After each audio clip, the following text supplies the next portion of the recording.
ঘটনা ঘটিছে ছিংগাপুৰত আৰু ইয়াৰ তদন্ত এতিয়া দিয়া হৈছে CID-ক অসমৰ এটা অনুষ্ঠানক। গতিকে এইটোত আমি কেতিয়াও আচলতে সন্তুষ্ট নহয়, সেই কথাটো আমি পূৰ্বৰে পৰা কৈ আছোঁ। আৰু আমাৰ দাবীটো হৈছে যে এই জুবিনদাৰ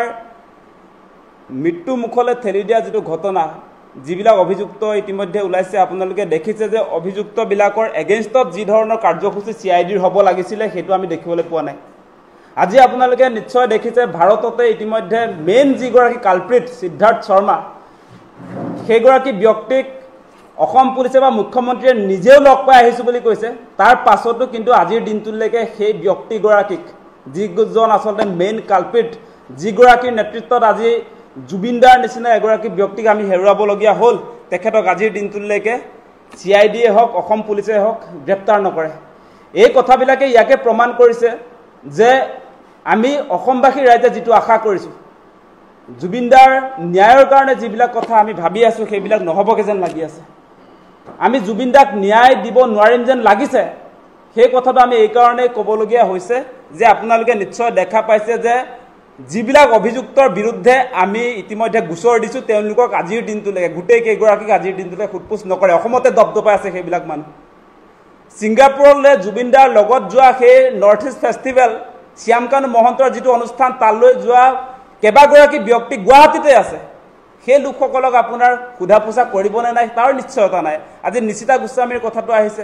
আজি সঞ্জীৱ নাৰায়ণ ডাঙৰীয়াৰ কথাটো আহিছে। তেওঁলোক দোষী না নিৰ্দোষী সেই কথাটো আমি কোৱা নাই, যিহেতু মুখ্যমন্ত্ৰীয়ে নিজে ঘোষণা কৰিছিলে যে যিসকলে আচলতে ছিংগাপুৰলৈ গৈছিলে সেই অনুষ্ঠানটোৰ কাৰণে সকলোকে 48 ঘণ্টাকৈ জেৰা কৰাৰ কথা কৈছিলে। আৰু তেওঁলোকৰ জেৰাটো আমি দেখিলোঁ যে 4-5 ঘণ্টা আপোনাৰ ক'ৰবাত ৰেড কৰিছে, শ্যামকানু মহন্তৰ ঘৰ ৰেড কৰিছে, এইফালে আপোনাৰ শিখৰজ্যোতি গোস্বামীৰ ঘৰত আপোনাৰ ৰেড কৰিছে, কিন্তু তেওঁ 48 ঘণ্টা ৰেড বাকী কেইজনৰ ওচৰত আমি ক'তো হোৱাত নেদেখিলোঁ, নিশিতা গোস্বামীয়ে হওক বা সঞ্জীৱ নাৰায়ণে হওক বা আন কোনোবাই হওক। গতিকে এই ক্ষেত্ৰত আমি কৈছোঁ যে CID-ৰ যিটো কাম কাজ, আজি আপোনালোকে নিশ্চয় দেখিছে 9 দিন উকলি গৈছে জুবিনদাৰ মৃত্যু হোৱা। আজিৰ দিনটোলৈকে আচলতে তেওঁলোকৰ ইনভেষ্টিগেশ্যনৰ যিটো অগ্ৰগতি, সেইটোত কোনো কাৰণতে আমি সন্তুষ্ট লাভ কৰিব নোৱাৰোঁ। আপোনালোকে নিশ্চয় দেখিছে যে CID-য়ে গোচৰটোৰ ক্ষেত্ৰত তেওঁলোকে দায়িত্ব লৈছে, কিন্তু আপোনাৰ তেওঁলোকৰ এই দায়িত্ব পোৱাৰ পাছতো যিবিলাক অভিযুক্ত, যিবিলাক অপৰাধী বুলি অসমবাসী ৰাইজে কৈ আছে, তেওঁলোকে ফেচবুক লাইভ কৰি থাকিব পাৰে। ফেচবুক লাইভ যে কৰি আছে, তেওঁলোকৰ আচলতে এই অসম চৰকাৰৰ এই CID বিভাগটোত আচলতে তেনেকুৱা কোনো যন্ত্ৰপাতি নাই নেকি যে সেই মানুহজন ক'ৰ পৰা আপোনাৰ ফেচবুক লাইভটো দি আছে তেওঁক ধৰি আনিব পৰা কোনো ব্যৱস্থাপনা নাই? আপোনালোকে নাজানে তেওঁ ক'ত আছে? এনেকুৱা কেতিয়াও হ'ব নোৱাৰে। গতিকে এই CID-ৰ তদন্তটো আচলতে অভিযুক্তসকলক,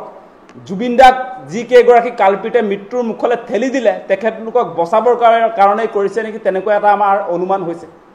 আমি আশংকাবোধ কৰিছোঁ, আৰু আপোনালোকেও নিশ্চয় জানে শ্যামকানু মহন্ত, যিজনক আমি ফেষ্টিভেল মহন্ত বুলি কৈছোঁ, তেখেতৰ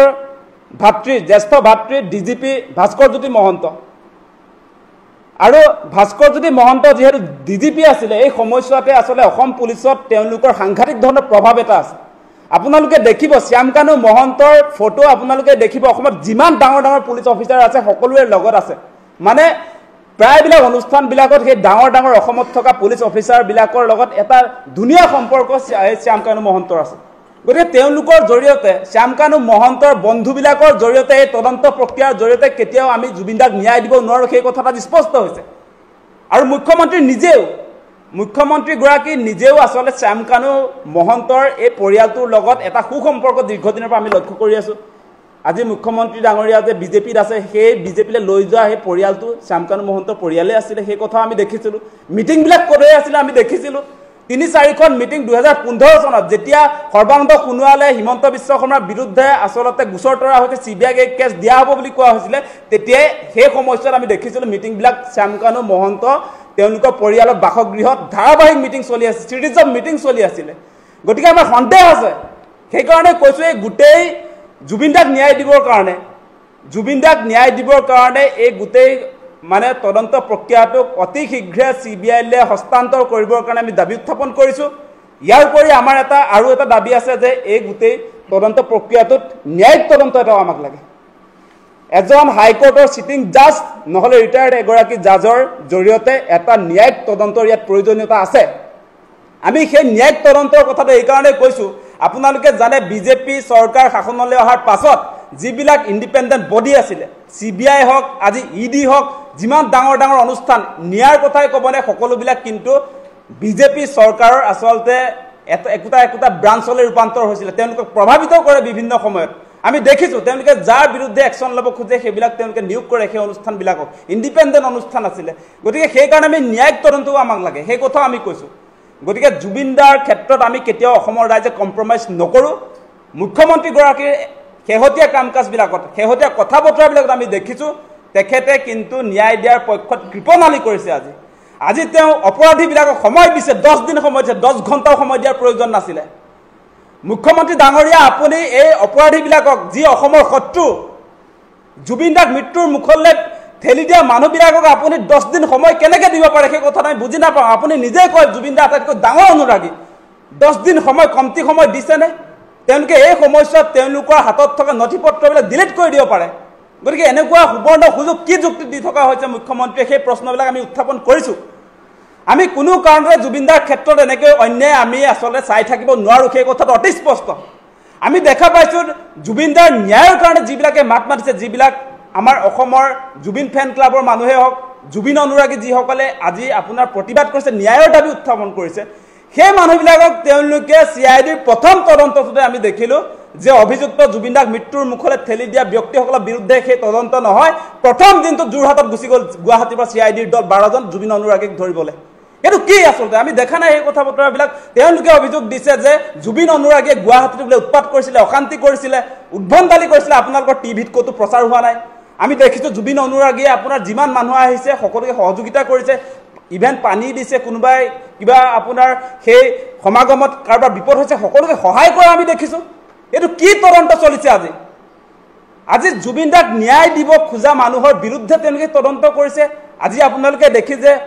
অজয় ফুকনেও জুবিন দাৰ ন্যায়ৰ কথা কৈছে তেখেতক আজি জেলত ভৰাইছে আজি ভিক্টৰ দাসে আপোনাৰ জুবিন দাৰ ন্যায়ৰ কাৰণে মাত মাতিছে তেওঁক জেলত ভৰাইছে আজি আপোনাৰ আমি মাত মাতি আছো আমাৰ বিৰুদ্ধেও তেওঁলোকে সাংঘাতিক ধৰণৰ অপপ্ৰচাৰ চলাইছে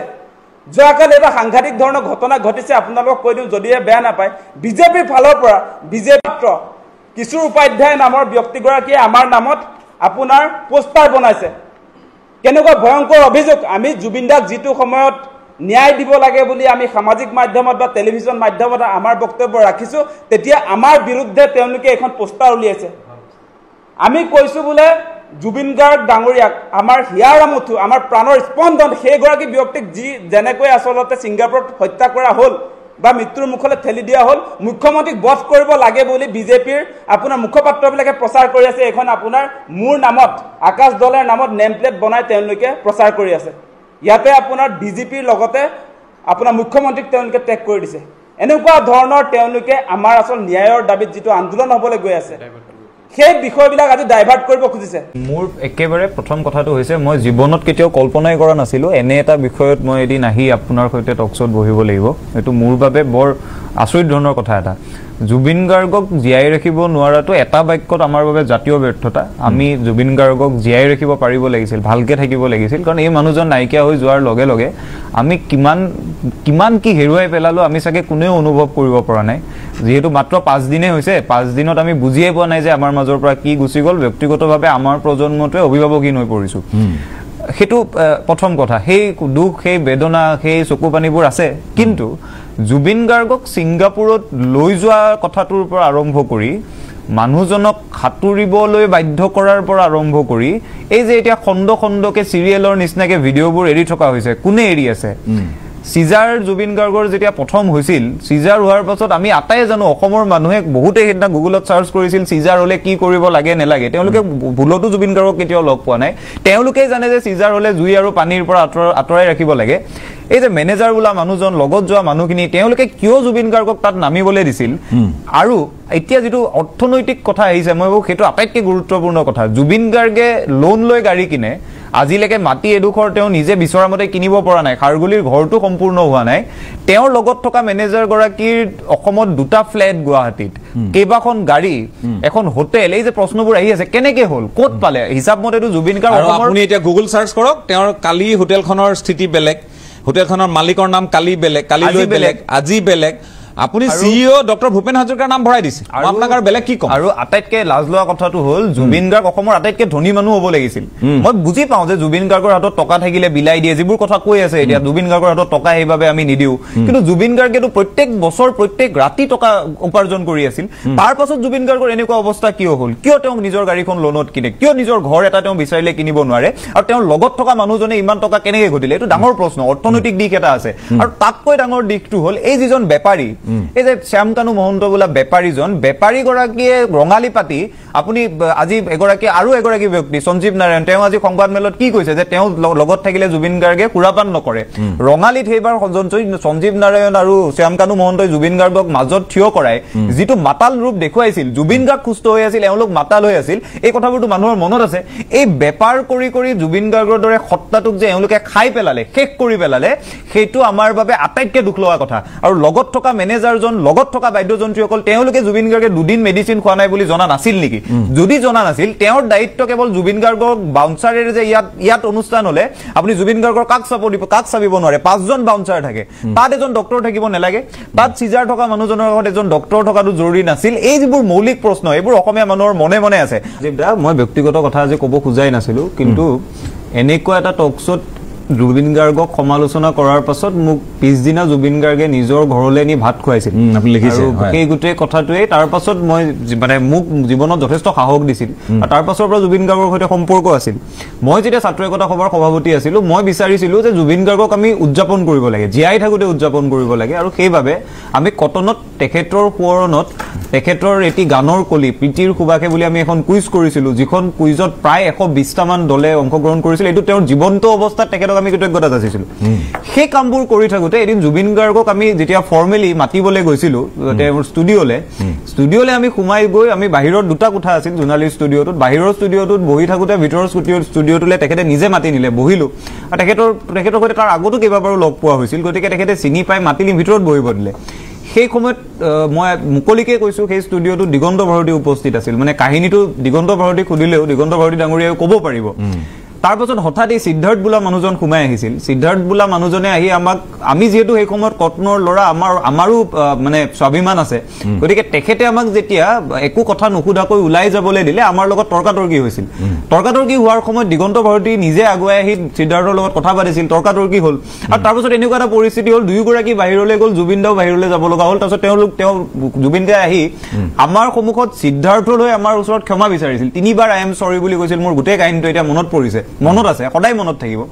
মই ক'ব খোজা কথাটো হ'ল এই একেগৰাকী সিদ্ধাৰ্থে যদি কটনৰ 3টা ল'ৰাক সেইদিনা জুবিনদাৰ ওচৰলৈ নিয়াৰ পৰা আমাক বাধা দিছিল মইতো ভুল বুলি কোৱা নাই দেই তেখেতে হয়তো দায়িত্বই পালন কৰিছিল বাধা যে দিছিল